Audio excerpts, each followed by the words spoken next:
Greetings managers, this is the Warden speaking. Dongbaek is a mini-boss in Canto IV. She is unique due to being able to bring 7 sinners instead of the usual 5. Her 2 phases are separated into 2 stages as well. Stage 4, 47 is phase 1, and stage 4, 48 is phase 2 respectively. However, each stage will be treated like a separate boss to avoid confusion. Dongbaek's first phase is extremely simple and straightforward. She only has her body as an attackable part, so AoE egos are useless. Avoid using them if possible, except if to win a clash. Weaknesses: blunt damage, dark blue, pride, blue, gloom.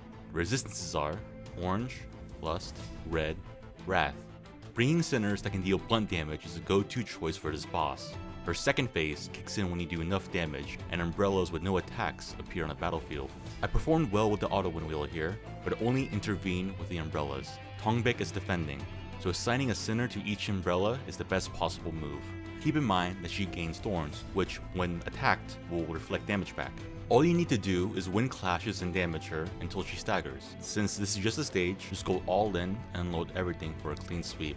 Stage 448 is slightly harder, but easy once you understand how she works. Just like 447, you can bring 7 sinners with you to the stage. My previous team was centered around End Corp, but with this one, bringing sinners with slash attacks is best. Specifically, 7 Association South Section 6, or Blade Lineage Saosu Yishang, and Kurokumo Clan Wakashu Honglu are the best ones to bring. This is due to Dongbaek having high power and fewer coin moves, and Yishang matches that. Even base ID can work.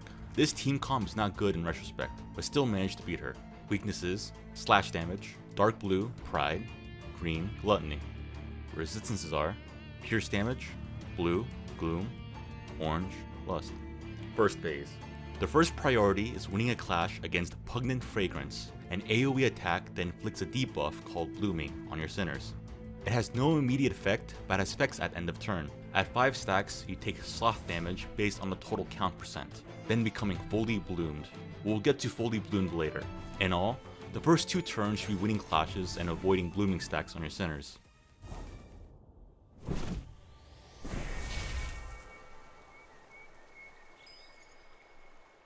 It is now the second phase. 4 clashable budding flowers sprout from the new battlefield. These buds have a base attack power of 8.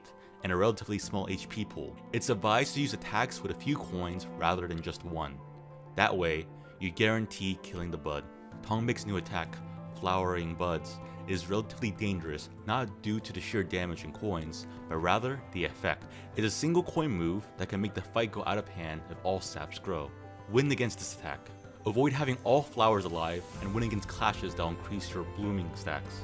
These buds, when attacking, Floral Breeze, will increase blooming stacks by 1.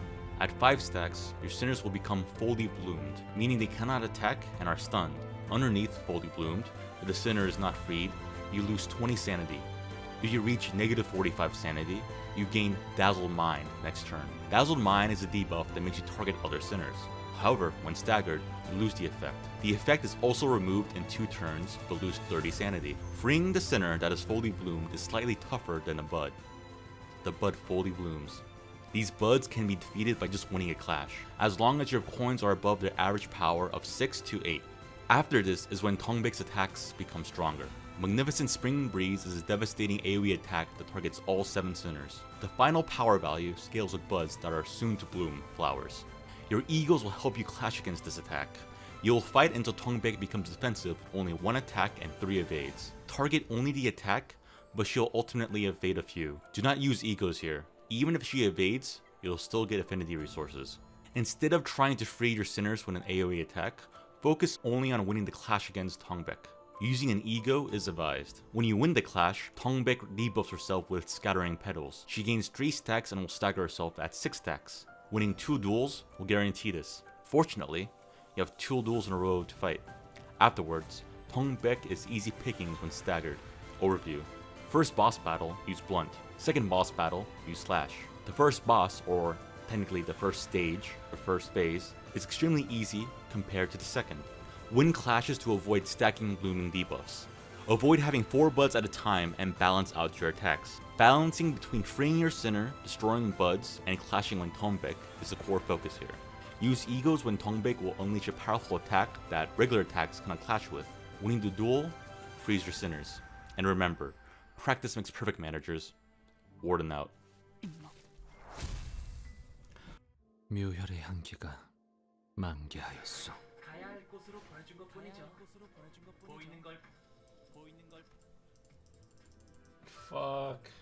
Fuck. It's getting so good, bro. Fuck. 모든 날 언젠가는 돌이켜볼 기억 속에 미소 지을 수